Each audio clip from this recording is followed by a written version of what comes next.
बिस्मिल्लाहिर्रहमानिर्रहीम। अस्सलाम वालेकुम नाज़रीन, मैं अपने चैनल काराम ज़िंदगी में आपको खुश आमदीद कहती हूँ और आपकी तवज्जो इस तरफ दिलवाती हूँ कि आजकल के जो हालात हैं वो बहुत ज़्यादा बुरे हो चुके हैं और हर घर में जादू टोना, जिन्नात के असरात, शयातीन के असरात, काले जादू, इसने लोगों की ज़िंदगी तबाह करके रख दी है।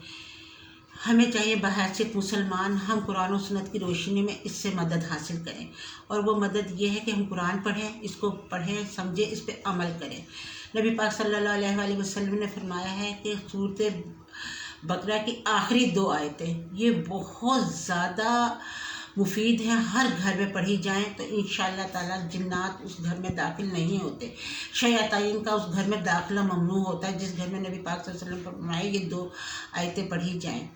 हमें चाहिए कि जब हम घर से बाहर जाएं तो आयतल कुर्सी पढ़ें, पढ़ के अपने घर पे दम करें, और जब आएँ फिर भी आयतल कुर्सी पढ़ के अपने घर पे दम करें। इंशाअल्लाह ताला ना हमारे घर में कोई शयातीन होगा और ना कोई जिन्नात। हाँ, और तीसरे ये कि जब हम बाहर जाते हैं तो हम देखते हैं अक्सर रोड पे या गली कूचों में कहीं पे भी काले रंग के कोई माश वगैरह पड़े होते हैं या काली कोई चीज़ पड़ी हो, सिरी पड़ी हो, या आप उसको बिल्कुल भी ना उस पर से उसको उसके पर चल के जाएं या उसके साथ हट के चलें, लेकिन उसके ऊपर से चल के ना जाएं, क्योंकि ये सब चीज़ें जो होती है लोग अक्सर राह में फेंक देते हैं जो लोगों को नुकसान पहुंचाती हैं। और तीसरी ये कि हम अपने घर में अपने आप की हिफाजत करें। अब जब हम रात को सोने के लिए अपने बिस्तर पे जाएं तो अपने बिस्तर को झाड़ें। ये नबी पाक सल्लल्लाहु अलैहि वसल्लम की सुन्नत है कि अपने बिस्तर को 3 दफ़ा झाड़ें। और आजकल की साइंस भी ये बताती है कि जब हम लेटने लगते हैं अपने बिस्तर पे झाड़ते हैं तो हमारे जिस्म से कुछ ऐसे ज़रात निकलते हैं जो बहुत ज़्यादा जहरीले होते हैं, और जब हम दोबारा उसी बिस्तर पे उसी हालत में लेटते हैं तो वो फिर हमारे जिस्म में दाखिल हो जाते हैं।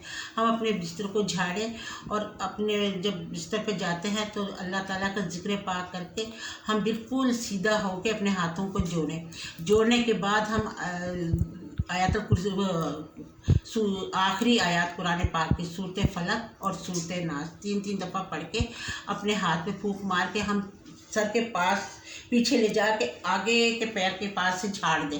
नबी पाक सल्लल्लाहु अलैहि वसल्लम ने फरमाया इंशाअल्लाह ताला उस इंसान पे ना जादू, ना टोना, ना क्या शैतानी अमल का कोई अमल उस पर नहीं होगा। चौथे ये कि हम अपने आप को कैसे बचाएं, और वो ये है कि हम जब अपने बालों की कंघी करते हैं और जो बाल हमारे टूटते हैं वो हम गली मोहल्ले कुछ में कहीं ना फेंकें, उन बालों को हम थुतकार दें।